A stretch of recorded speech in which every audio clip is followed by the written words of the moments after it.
తిరుమలలో భక్తుల రద్దీ ఒక్కసారిగా పెరిగింది. క్యూ లైన్లు ఏకంగా బాలాజీ నగర్ వరకు పొడిగింపబడ్డాయి. రద్దీని దృష్టిలో ఉంచుకుని టీటీడీ కీలక ప్రకటన చేసింది. సోమవారం వీఐపీ బ్రేక్ దర్శనాలను పూర్తిగా రద్దు చేస్తున్నట్లు టీటీడీ ప్రకటించింది. అదేవిధంగా శ్రీవాణి కరెంట్ బుకింగ్ దర్శన టికెట్లను కూడా నిలిపివేసింది.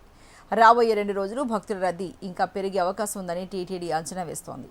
భక్తులకు ఎటువంటి అసౌకర్యం కలగకుండా టీటీడీ సీనియర్ అధికారులు నిరంతరం పర్యవేక్షిస్తున్నారు. పెరిగిన రద్దీని దృష్టిలో ఉంచుకుని తిరుమల యాత్రకు ప్లాన్ చేసుకున్న భక్తులు తమ ప్రణాళికలను పునః సమీక్షించుకోవాలని టీటీడీ విజ్ఞప్తి చేస్తోంది. మరి ఇదే ఇష్యూకి సంబంధించి మరింత తాజా సమాచారాన్ని మా ప్రతినిధి చరణ్ అందిస్తారు. చరణ్, మరి ఈ మధ్య కాలంలో అంటే మొత్తం సమ్మర్ వెకేషన్స్ అయిపోయిన తర్వాత కాస్త రద్దీ తగ్గిందనుకుంటే మళ్ళీ ఇంత పెద్ద మొత్తంలో రద్దీ ఏర్పడడానికి గల కారణం ఏంటి? అలాగే టీటీడీ అధికారులు భక్తులకు ఏ రకమైన సూచనలు ఇస్తున్నారు చరణ్? తిరుమల శ్రీవారి దర్శనానికి భక్తుల రద్దీ అనూహ్యంగా పెరిగిందని చెప్పాలి.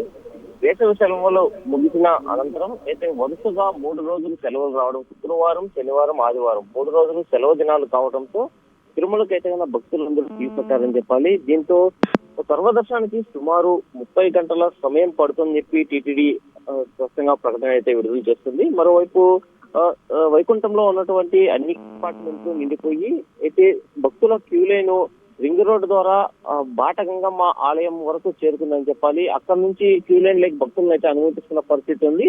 అయితే శనివారం రాత్రి నుంచి ఆ భక్తుల రద్దీ ఇంకా అధికంగా పెరిగిన నేపథ్యంలోనే టీటీడీ అయితే సోమవారం విఐపీ బ్రేక్ దర్శనాలను రద్దు చేసుకుని కూడా టీటీడీ నిర్ణయం తీసుకుంది. ఈ నేపథ్యంలోనే భక్తులకు ఎలాంటి అసౌకర్యాలు కలగకుండా టీటీడీ అధికారులందరూ కూడా దగ్గరుండి ఏర్పాట్లు చేస్తున్నారు. క్యూ లైన్ లోకి భక్తులకు కావాల్సినటువంటి సౌకర్యాలన్నీ అందిస్తున్నారు.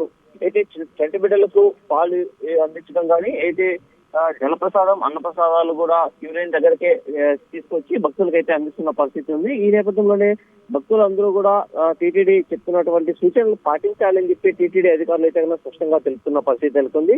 ఈ నేపథ్యంలో భక్తుల రద్దీ దృష్ట్యా అయితే టీటీడీ అధికారులు చేసి పెట్టినటువంటి ఆదేశాలను పాటిస్తూ క్యూ లైన్లోకి వెళ్లాలని చెప్పి టీటీడీ అధికారులు అయితే చెప్తున్న పరిస్థితి ఉంది. ఈ నేపథ్యంలో శ్రీవారి దర్శనానికి 30 గంటల సమయం పడుతున్న నేపథ్యంలోనే అయితే క్యూ లైన్ లో ఉన్నటువంటి భక్తులందరూ కూడా ఆ సమయం పాటించాలి అని చెప్పి తెలుపుతున్న పరిస్థితి ఉంది. మరోవైపు క్యూ లైన్లకి ఇప్పుడు ప్రస్తుతానికి అయితే రింగ్ రోడ్ లో ఉన్నటువంటి బాటగంగమ్మ ఆలయం నుంచి భక్తులందరినీ కూడా దర్శనానికి అయితే అనుమతిస్తున్నారు.